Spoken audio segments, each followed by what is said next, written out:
and today we're going to read a book called Roxy's Forever Home. This is a gift from the author, Teresa M. Pelham. One cool fact about this book is that Teresa is cousins with Terry. If you're wondering who Terry is my Grandma Clara's brother-in-law. It says to Michaela and Emily, love, Teresa Pelham. See it?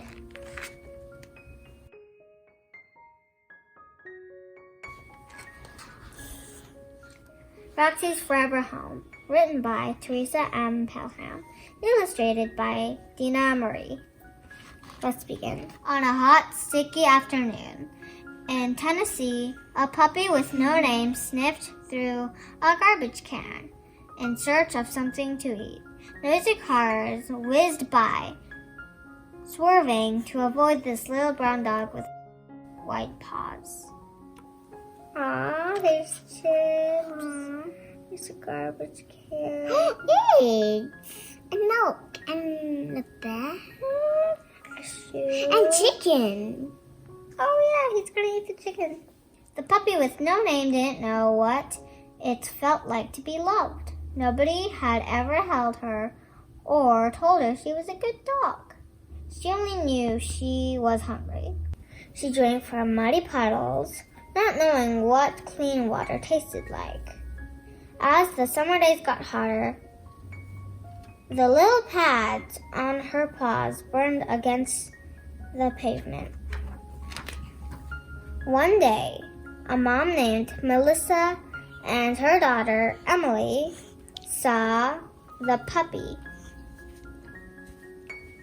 and knew she needed help. They called her to their car and she jumped right in. They drove the puppy to their home and made sure she had plenty of food and water.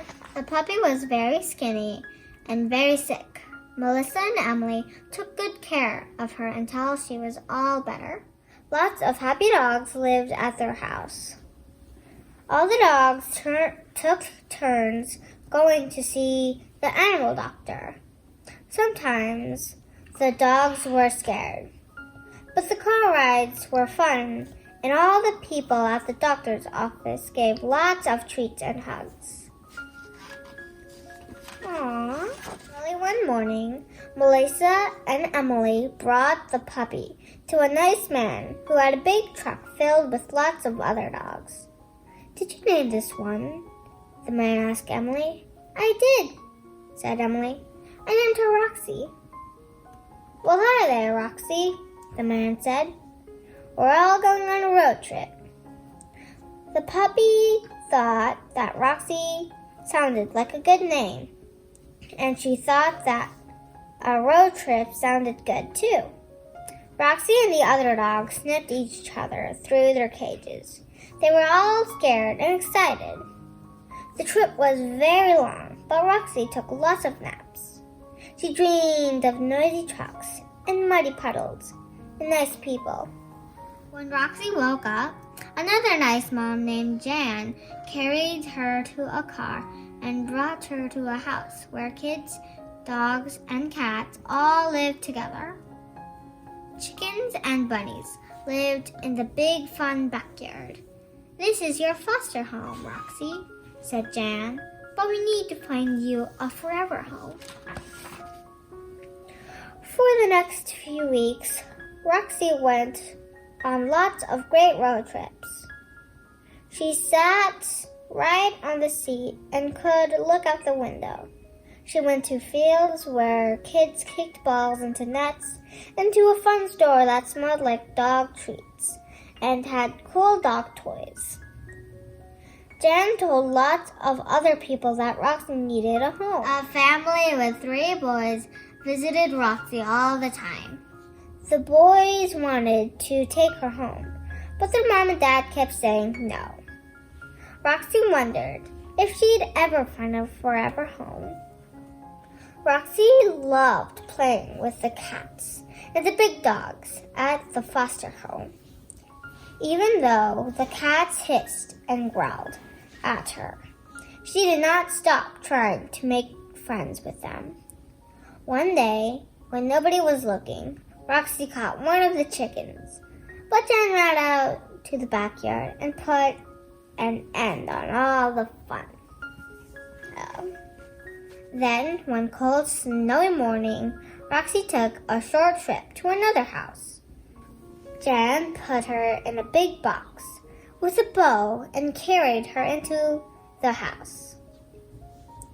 Those three boys who had visited Roxy so many times opened the big box, and Roxy jumped out and licked their faces, which tasted like pancakes and bacon.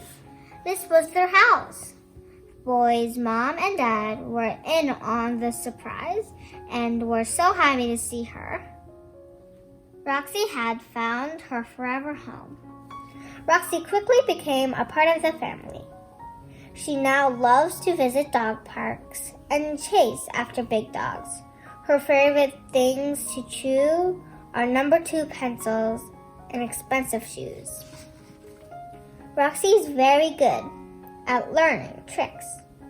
She knows how to jump through a hula hoop if a treat is on the other side.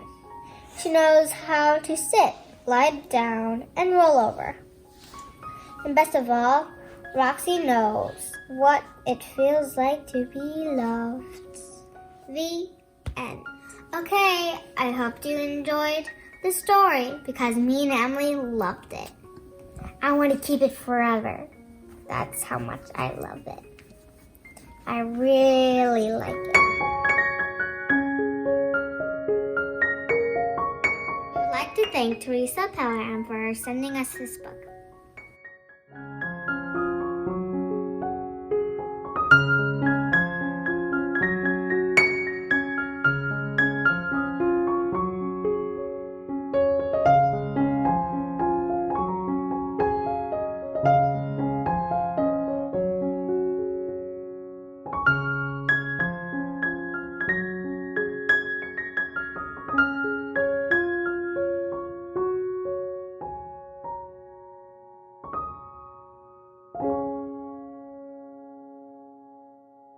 Okay, that's all for today.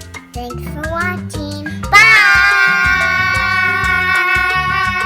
Don't forget to like and subscribe.